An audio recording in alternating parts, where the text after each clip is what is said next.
अस्सलामुअलैकुम।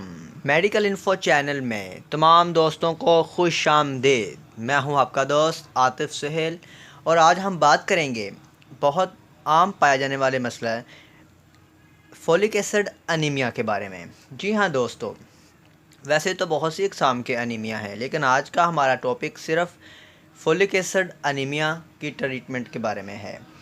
असल में खून में HB जो लेवल है इन दी ब्लड, उसका जो रेफरेंस लेवल है वो कम हो जाता है, जिसकी वजह से हम कहते हैं कि पेशेंट जो है वो अनीमिक हो गया है, उसको अनीमिया हो गया है।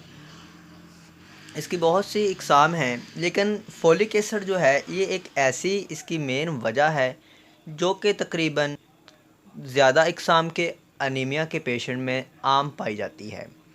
Sickle cell anaemia, megaloblastic anaemia और प्रेगनेंसी में और लैक्टेशन दूध पिलाने के दौरान माँओं को जो आम तौर पर देखा गया है तो फोलिक एसिड की कमी हो जाती है।